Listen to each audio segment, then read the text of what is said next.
estamos en su programa de amor, sexualidad y vida. Y estamos súper contentas, muy felices de estar aquí en su programa. Y pues solo somos estas vasijas de barro, pues le agradecemos a Dios la vida, la gracia de poder llevar las perlas de su misericordia. Hoy con un tema tan hermoso, ¿dónde está el amor? Y comparto micrófonos con Sonia Soto. Muy buenas tardes, sí, feliz después de no haber podido venir, pero aquí estamos de nuevo sirviéndole al Señor. Vasijas de barro con un tesoro, que es Él. Y con María Elena Alfaro. ¿Qué tal? Muy contenta también de estar aquí a traer las perlas de su amor. Y pues los saluda una servidora, Ana Lilia Guevara. Y hoy una persona víctima del abuso sexual nos compartirá la historia del amor de Dios en su alma. Pero antes de empezar nos ponemos en oración y pedimos a San Miguel Arcángel. San Miguel Arcángel, defiéndenos en la pelea. Sé nuestro amparo contra la maldad y las acechanzas del demonio. Reprímale Dios como rendidamente te lo suplicamos. Y tú, príncipe de la milicia celestial, armado del poder divino, precipita al infierno a Satanás y a todos los espíritus malignos que para la perdición de las almas andan dispersos por el mundo. Amén. Amén. En nombre del Padre, del Hijo y del Espíritu Santo. Amén. Bueno, pues vamos a empezar. A los 3 años se casó. Perdón, y no había 2 noticias importantes que traíamos. Bueno, una noticia muy importante que debe ser para nosotros los católicos, que a uno de los candidatos que están para la presidencia, Biden, le negaron la comunión porque él está a favor del aborto, desafortunadamente, y ahora que el aborto es hasta los 9 meses. Eso ya es un infanticidio y pues realmente tenemos todos nosotros los que podemos votar y los que podemos hablar para decir qué es lo que queremos en las siguientes en los siguientes años. No, la candidata que perdió en las elecciones pasadas era lo que pretendía. Él ya va más allá. Él quiere pretender despenalizar lo que le llaman el aborto tardío. En español es sacrificar al pequeño recién nacido. Un infanticidio. Y también el año pasado, antes del virus, en Nueva York ya se había celebrado esta nueva ley que quieren poner. La celebraron. Un año antes de que se soltara en Nueva York, exactamente. Sí. Estaban firmando la despenalización y todos en con Nueva aplausos, York. con luces, celebrando. Qué triste. Ni siquiera, y después les vino el virus, ¿no? Y después nos un año después. Ni siquiera en el 9/11 los centros de aborto cerraron. Pero sí. Bueno, adelante, hija. Bueno. A los 3 años se casó una pareja muy cercana a mis padres. Me pusieron un vestido igual al de la novia. Mi hermana nació con alguna complicación. Seguramente fue un alivio para mis padres que me invitaran a pasar los fines de semana con ellos. Ella estudiaba los sábados, él me abusaba. Seguramente la idea del vestido fue de él. Jugaba al doctor, me decía que así era la vida, que mi papá hacía lo mismo con mis amigas y un día encontré una revista de pornografía en otro lugar. Entonces creí lo que era. Pero hay del que escandalice a uno de estos mis pequeños que creen en mí, más le vale que le cuelguen al cuello una de estas piedras de molino que mueven los asnos y la hundan en lo profundo del mar. Mateo 18:6. Yo te voy a interrumpir para dejar bien claro ante los radioescuchas y ante las personas que van a ver el programa que esto lo está moviendo el Señor, porque Él quiere demostrar que existe el mal, pero que ya Él lo venció. Y de que una de ceniza que el diablo pretendió hacer, hace una belleza. Entonces, prestámosles mucha atención a la obra del Señor en aquella alma y a la obra del demonio, que porque sigue actuando, él sigue abusando en niños a través de familiares. Es una alerta, es un entender a Dios y es en seguir los pasos genuinos de Dios. Sigue adelante, hija. Sí, porque ahorita hay muchas iniciativas de ley en muchos países donde se está queriendo despenalizar el abuso sexual bajo la premisa de que tienen derecho, no tiene que haber edades si tienen derecho los niños a sentir. Bueno, voy a explicar en términos generales, no es que yo me esté refiriendo a mi caso en particular, ni voy a decir en qué se parece, en qué no, porque a mí no me corresponde venir a pues hablar de los pecados de los demás, ¿no? Y de las fallas de los demás, pero esto es lo que recurrentemente sucede o los personajes que pueden estar dentro de un abuso sexual. Y lo primero que hay que saber es que generalmente el abusador y el violador están cerca. Yo creo que las cifras más altas las tienen los padrastros y las que son casi cero las llevan los sacerdotes. A veces son gente que no se ordenó lamentablemente para eso, sino porque ese es su objetivo, no es un amor a Dios. A veces porque tienen enfermedades, pero hay muchos que se han metido para dañar. Es gente que pues trabaja para el enemigo y su objetivo es dañar la iglesia, y las gentes que se dedican a esto tienen esta inclinación, muchas veces buscan trabajos, tengan cuidado, de payasos, de kinder, de cosas donde hay contacto con los niños. Voy a hablar en términos generales, los personajes recurrentes en un abuso sexual y cuál es la forma en que ellos actúan. La primera es reprimir. Esto lo saqué es un estudio que hace el doctor Castañón, que es un científico. Entonces son mecanismos, él le pone de defensa del ser humano, como que de alguna manera es como tapamos el asunto, es mentir, que el padre de la mentira es, ya sabemos quién es. Reprimir el pequeño ante lo que el cuerpo por naturaleza siente y el desconcierto que produce con lo que siente el alma, olvida para proteger su estabilidad emocional. Bloquea el dolor reproduciendo los juegos y al crecer reproduciendo en sí lo que el cuerpo sintió. Si el adulto elige herramientas que infectan su herida y no tiene un encuentro con Dios, en vez de sanar, corre el riesgo de producir el daño. Es decir, generalmente las personas que abusan fueron abusados. Esto no significa que una persona que fue abusada vaya a terminar abusando a otro niño. El número 2 es negar. Los cómplices se hacen de la vista gorda, encubren al agresor. Invertir. Yo voy a estar interrumpiéndote para darle más sentido a que la audiencia, la radioaudiencia y los que los van a ver también por el YouTube entiendan que yo creo que más que no ayudan es porque cuando hay una infestación demoníaca paraliza el resto.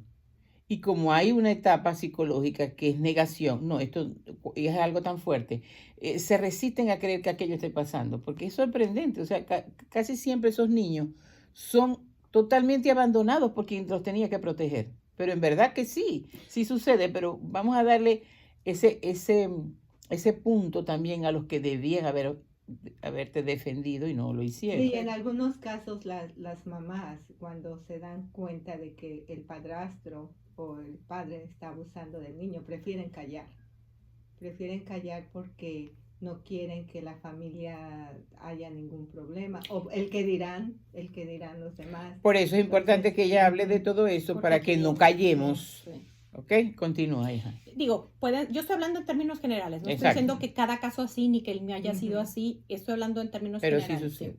Invertir, sí es muy, muy frecuente. El agresor invierte su papel. Lo hago porque a ti te gusta. También suele pasar, hay niveles a niveles. No estoy justificando ningún abuso ni ninguna otra cosa, pero puede ser que alguna persona algún día tomada en copas haga algo, o algún adolescente que está creciendo, no estoy justificando, pero es algo muy diferente cuando ya es una persona que ya es muy depravada. Aislar. Los padres heridos evitan el tema, no educan en la prevención. Es decir, si el padre tuvo alguna herida en la sexualidad, pues no va a querer hablar de este tema con el hijo, y el hijo nadie le va a explicar cómo debe de vivir. Luego, racionalizar. Nadie presenta cargos.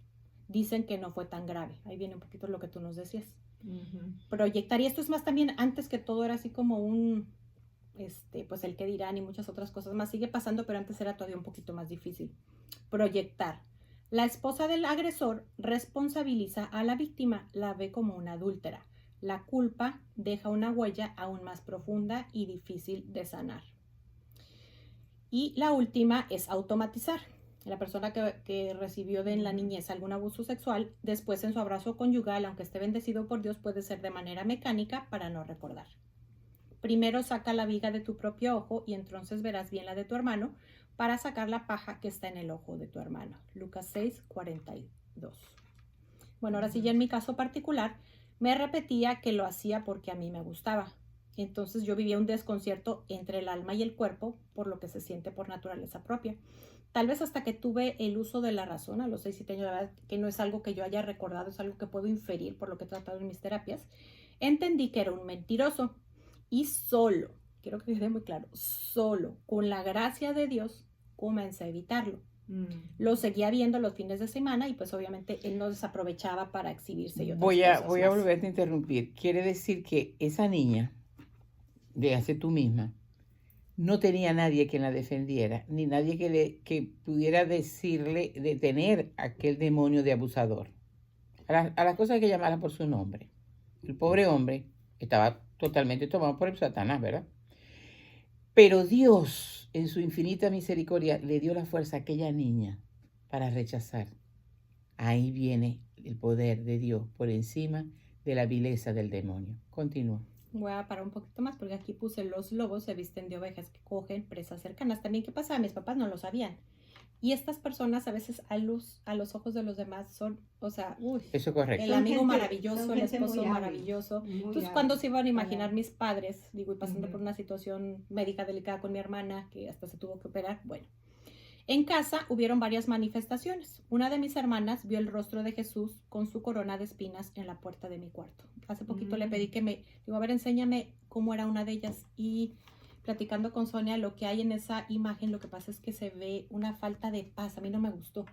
Y es eso, es como él estaba diciendo, yo estoy también sufriendo por eso, estoy sufriendo contigo el abuso. Ella me pasó la imagen y ella me dijo, pero esta no me gusta. Y le dije, pero es que esa es la que él está llevando por ti. Porque tiene una imagen, pero yo nunca había visto esa imagen de Jesús, con unos ojos atormentados. Ujú.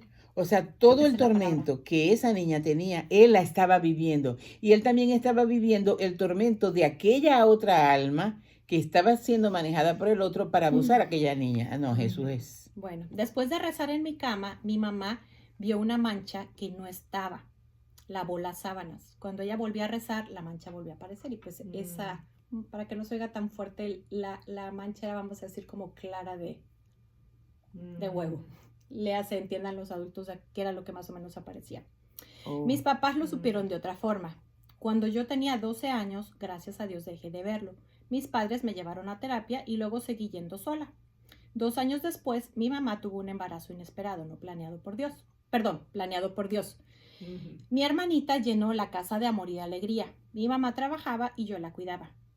Uno de esos días, una de mis hermanas se cayó en un aljibe con ella en brazos. No era recién nacida, pero sí era todavía una niña de brazos. Un albañil, para que vean el poder de Dios. En la casa de al lado vio todo.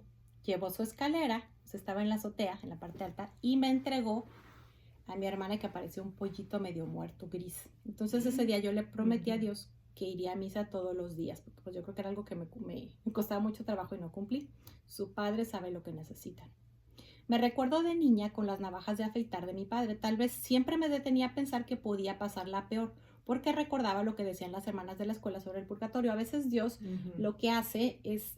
Alguna vez hemos escuchado el testimonio de Gloria Polo, dice que ella tenía unas amigas que se portaban muy mal, le invitaban a drogarse y ella siempre se detenía porque decía, si mi mamá se da cuenta, o sea, ese temor es el temor de Dios expresado de alguna manera, es lo que detiene a veces. ¿A través de qué? De algo que o sea, Dios se valió de la boca de esas religiosas. Claro que sí. Ningún hombre es dueño del soplo de la vida, nadie puede disponer del día de su muerte. Eclesiástico 8. Le pedí a Dios un buen muchacho y una tía me acompañó a hacer una novena que a la beata Conchita Cabrera, en aquellos entonces no se conocía, me preguntó cómo la quería hacer y le dije, pues vamos 9 días a misa. Me acompañó, me casé con él. Pidan y se les dará. Mateo 7:7. Ya lo conocía, ya éramos amigos, pero como que fue donde Dios, pues, la respuesta de las oraciones, ¿no? Qué bello saber que el esposo que uno tiene con aciertos y desaciertos es el que Dios eligió para nosotros. Porque eso nos da fuerza para luchar por el matrimonio y que lleguen a ser una sola carne. Porque ¿cuál es la que fuerza? No, Dios tú lo elegiste y Dios no va a elegir lo que no era. Aunque no lo entendamos, la fe nos dice que sí y seguimos adelante con aquel matrimonio. Por eso el divorcio nunca. La vida conyugal revivió las heridas. Mi esposo había tenido que llevarme al hospital después de tomarme todas las pastillas que encontré. También solía muy frecuentemente encerrarme en el baño con navajas. Entonces comencé a platicar con una tía y me invitó a rezar el rosario. Yo creo que ese fue el primer paso. Bueno, yo siempre tuve una vida piadosa, gracias a Dios, en una escuela religiosa. iba a comulgar. En el recreo tú podías elegir antes de ir al recreo, leía nada más un pedacito del Evangelio, daba catecismo. Tal vez mi vida cambió un poquito cuando yo entré a la universidad, que ahí sí no había nada de formación. Digo, no estoy responsabilizando, pero sí tiene un poco que ver. Pero sí voy a detenerte otra vez, porque todo lo que ella está diciendo es mensaje de Dios que quiere para edificar y para enseñarnos. Eduquemos a nuestros hijos. Eduquemos a nuestros hijos en la fe. Le pedí a Dios durante meses que me sanara el día de mi cumpleaños. Mi esposo me dijo que tenía que hacer un largo viaje de trabajo esa fecha. Yo no podía quedarme sola. Entonces mi tía me invitó a su casa. Me llevó a terapia. Hace poquito descubrí que fue un 12 de diciembre la primera vez. Bueno, mi cumpleaños es el primero, pero a la terapia fui. Digo, yo ya había tenido una terapia durante muchos años. Como dije, mis papás primero me llevaron cuando supieron, luego ellos no sabían, pero yo seguía yendo. Y mi tía me llevó. Esa terapia me cambió. Mi regalo de cumpleaños no venía envuelto como yo esperaba, porque yo sé muy bien los planes que tengo para ustedes, planes de bienestar y no de calamidad, a fin de darles un futuro y una esperanza. Jeremías 29:11. Yo aquí te quiero invitar. Pero no te pongas tan rápido con las palabras, porque eso es lo que te está dando asidero de todo lo que estás diciendo. Vuelve a leer arriba qué pasó y después dice la cita. Okay. Voy a explicar. A lo que yo quería ir aquí es que cada uno tenemos una historia diferente, ¿no? Exacto. Yo te quiero invitar a que tú escribas tu historia de dolor, de alegrías, de pena y la vayas acompañando con la cita. Sí. Exacto, ahora sí. Yo empecé a ir a misa todos los días y me dio la gracia de cumplir mi promesa, porque mi tía iba todos los días, entonces se me hizo un hábito. O sea, a mí no me costó, ya no puedo decir que eso es fruto de mi esfuerzo, porque fue una gracia que Dios me dio. Luego le pedí que él fuera mi psicólogo y empecé a visitarlo a diario en el Santísimo. O sea, desde hace mucho tiempo yo empecé a ir, aparte de terapia, porque los médicos están hechos por Dios para curar. Es como si yo tengo cáncer y digo, no, nomás voy a ir al Santísimo y ahí me cuida Dios. No es la voluntad de Dios, no, porque claro si no, no no hubieran inventado médicos. Hagan esto en memoria mías. Lucas 22:19. Pero ahí se está refiriendo al Señor de la Eucaristía. Sí. Pero tienes que resaltar que hace años tú eres de Eucaristía diaria. Sí, lo dije hace ratito que era, o sea, de niña iba a recibirla. Okay. Los domingos en misa recordaba cosas que no podía creer que hubieran pasado. En la semana recibía la terapia. Además recibí oración de sanación y de liberación. También presenté muchas manifestaciones. Es decir, yo estaba en misa y yo me acordaba de algo. No es que, gracias a Dios, yo no veía la película, sino es como, sé que pasó esto. Expulsa a los espíritus con una palabra y cura a los enfermos. Mateo 8:16. Quiero aclarar también, no es que yo sea un angelito, pero realmente fueron liberaciones muy fuertes y no es precisamente por lo que yo haya hecho. Lo voy a dejar así en entredicho, no quiero explicar más. Llegué a creer que las cosas... No, ya va. Aquí es hasta el tuétano de los huesos. Está bien. Vuelve a repetir arriba, ¿cómo es? Sí, lo que pasa es que mucho de lo que yo viví ahí en terapia, de hecho este sacerdote creo que ya es exorcista y estaba apenas empezando con este trabajo. Aparte, por gracia de Dios, me acompañaban la doctora, providencialmente también trabajaba en esa área, otra persona que me acompañaba, o sea, habían tres personas más que, bueno, era un grupo de personas, para que digo, ahorita que me acuerdo eran varias cosas, ¿no? Y muchas cosas se deben a pecados de antepasados, a cosas que este señor hacía. Voy a poner un ejemplo muy sencillo. No, pero eso también hay que mencionarlo, sí. Claro. Alguno de mis abuelos, no recuerdo si paterno o materno, luego lo supe yo, tuvieron un hotel y de repente ese hotel se convirtió en un, pues, de paso, vamos a llamarlo para que no siga tan feo. Entonces, he aquí las consecuencias en las generaciones, o sea, hubieron consecuencias. Como yo he trabajado tantos años en liberación, voy a explicar un poco eso. No es que nosotros tenemos que cargar con los pecados de todos, pero sí es un filtro por donde el enemigo entra y de alguna extraña forma, él va buscando un miembro de una familia, bueno, la más débil y la más que estaba, porque era una niña, en aquel momento. ¿Y por qué? Porque dice San Juan de la Cruz que él no conoce el plan con el que nosotros nacemos, por el propósito con que nacemos, no, pero él lo instruye. Entonces él pone 2 demonios, no se asusten con eso, para fijonear qué propósito traemos. El demonio sabe que ella venía con un propósito especial para el Señor. Porque esta voz que grita en el desierto, como Juan el Bautista, es: no aborto, cuiden a sus hijos. Dios nos puede arreglar todas las cosas malas que nos hayan pasado. Esa es la voz que grita en el desierto. Y el demonio instruía, pero no estaba luchando contra Dios. Voy a comprobar lo que Sonia dice con la palabra. Si nosotros leemos, cuando caen los ángeles, hay 2/3 partes. Por eso son 2 versus 1, ¿no? Exacto. O sea, son 2. Y también, y para que esto quede muy claro, si nosotros leemos el pecado de David, tuvo consecuencias en Uy, generaciones. es Pero más, bueno, ya estudiando para que su no nos primer hijo entretengamos muere, el primer hijo sí. que, O sea, bueno. ahí usted puede ver cómo lo que usted hace va a tener consecuencias. Pero la buena en sus hijos. noticia es que Jesús corta todo. Aquí lo van a ver, eso no se Ok, preocupe. dale pues, perdón, yo me También hace poquito escuché de Ana Catalina Emmerich, un libro aprobado por la iglesia, es Beata ella, y algo así dice que la forma en la que los padres vivan la castidad tiene mucho peso en la santidad de los hijos. Bueno, llegué a creer que las cosas que yo describía en terapia pues no podían ser ciertas, eran demasiado perversas. Yo pasar una película aquí se para el corazón. Es más, Dios a mis 50 años todavía no me permite ver la película junta. Ahorita van a ir viendo. La psicóloga me explicó que eso era común. Además, uno de los mecanismos que usaba para confundirme era describir un juego, llevarlo a cabo y terminar repitiendo que no había pasado nada.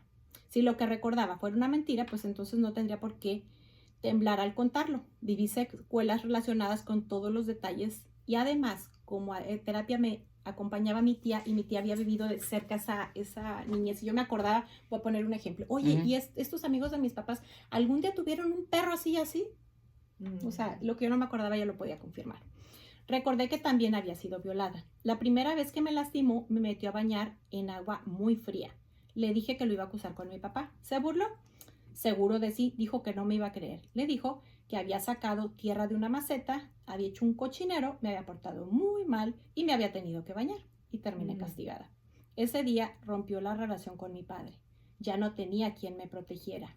Llegué a oler en terapia algo que usaba para dormirme y a sentirme como una piedra cuando llegaba por las noches. La verdad os hará libres. Juan 8:32. Porque te dejaban a dormir allá en casa de la familia. Sí.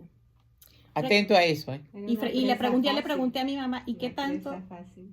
Muy frecuentemente. Muy frecuentemente. Sí. Recordaba escenas, pero no lo que sentía. Era como si relatara lo que le pasó a otra persona. Era demasiado pesado como para poder contenerlo. Entonces comprendí a través de esa terapia que me llevó que me había roto en pedazos. Sin la capacidad de disociar un abuso severo y frecuente, un niño muere o pierde sus facultades mentales. Sobreviví solo por gracia de Dios. Pura gracia de Dios y María Santísima. Te cubrirá con sus plumas y hallarás bajo sus alas un refugio. Salmo 91:4. En un retiro reconocí un desorden alimenticio, la incapacidad para alimentarme, el hambre emocional. Él sacia con lo mejor al hambriento. Salmo 107:9. A través de la terapia MDR y BrainSpot, empecé a recordar, esto tiene poco tiempo, lo que había sentido. En esta terapia lo que está es otra que Dios me llevó a un retiro a través de otro instrumento. Entonces estoy empezando a trabajar las memorias que yo recordé, pero qué es lo que sintió mi cuerpo. Entonces, cuando la sensación era muy fuerte y la psicóloga me pedía que recordara un lugar donde me hubiera sentido en calma, escogí el Santísimo. Entonces pasaba de una memoria a la otra y Dios acomodaba cada pieza en la cabeza y en el corazón. El que viene a mí nunca pasará hambre. Porque Juan también 6, hay que 35. denotar que ella no solamente es de misa y comunión diaria, ella es de visita al Santísimo diariamente. Un día vi una niña que se retorcía desesperadamente sus manos. Contenía en ella el juicio de los adultos incapaces de protegerme. Otro día, cuando la psicóloga me dijo que recordara mi lugar de calma, siempre yo escojo ese lugar y del momento del estrés paso allá, hasta estarme recordando en el Santísimo. Pero eso se vino así como sin que yo lo pensara. Vi una jovencita sentada, pero esta vez frente al mar. Jesús estaba sentado a mi lado. La psicóloga, sin saber que yo había cambiado de lugar, empezó a describir la brisa del mar, para que vean cómo, también es una doctora, Mar es muy, se llama Mar, con la espiritualidad, uno no puede poner su alma en manos de cualquier No, psicólogo. eso también es muy importante, decirlo. Pero Sí. voy a hacer una otra acotación y yo voy a vivir haciendo acotaciones en beneficio de nosotros mismos para que entendamos más. El ir al médico o ir al psicólogo, pero primero sabiendo que es Dios, no es que nos falta la fe, es que también esos son instrumentos que el Señor utiliza, pero ella acaba de decir que escogemos bien quién es el psicólogo, ¿verdad? Y lo mismo con el médico y así sucesivamente. Somos personas de oración y el Señor pues nos lleva a la parte indicada, por ejemplo, si uno va a ir a un médico que, por muy científico que sea, pero hace prácticas extrañas, pues nosotros no tenemos nada que buscar allí. Te lo voy a tener que decir, pero muchas veces yo me he tenido que retirar de terapias y eso que han sido recomendadas. Y yo casualmente o providencialmente este fin de semana fui a un retiro porque voy a, con el favor de Dios, a prepararme para hacer acompañamiento espiritual con personas. Y es mucho de lo que hablaba el sacerdote. O sea, es más, cuando hay, porque estábamos estudiando la historia de Santa Gema, entonces, y lo hemos visto en muchos santos, tiene que haber un médico para descartar que todo eso no sea producto. O sea, tienes primero que ver cómo estás de sana emocionalmente. Bueno. Otro día vi una niña sin fuerza, o sea, vamos a decir, después de una de estas experiencias, como muerta, como desmayada del dolor, pero este dolor era más emocional que físico. Pero, o sea, sin que yo tratara de sacar esto salió también así inmediatamente, es como producto de la oración y de la contemplación, o sea, se ve no con ojos físicos, son ojos espirituales, o sea, yo no estoy viendo la figura, o sea, es como sé lo que está pasando, pero sin que yo vea una imagen. La vi en brazos de alguien que acariciaba su pelo. Yo descansaba en sus brazos. Quería saber quién era esa persona. Comprendí que esa persona era Jesús. Y tardé porque le dije a Mar, le digo, espérame, necesito saber quién es esta persona. O sea, necesito saber si es algo que pasó en ese momento. ¿Quién es? O sea, yo quería saber. Tardé un ratito en esto no lo voy a dejar quién pasar era. por alto, miren. Además de la imagen, cuando ella me envió y vi aquellos ojos, y yo le dije, no, esos son tus ojos. Era Jesús ahí sufriendo. Él está recordando a través de la sanación de que él todo el tiempo estuvo con ella y la estaba consolando. Claro, el dolor mismo que tenía aquella pobre niña no podía sentir la capacidad de que Jesús estaba allí, pero Jesús siempre está. Ahora, no es que yo sea algo especial, lo que pasa es que Dios me ha permitido ver en vida esto. Seguramente cuando tú abras, a lo mejor le toca verlo en vida, ¿no? Pero cuando tú abras tu libro de la vida vas a ver, digo, y esta es una cosita que yo he visto, ¿no? O sea, en el libro de la vida uno va a ver todo esto, pero ahorita van a ver porque de ahí se trata todo lo demás. Pero yo te voy a corregir si eres grande.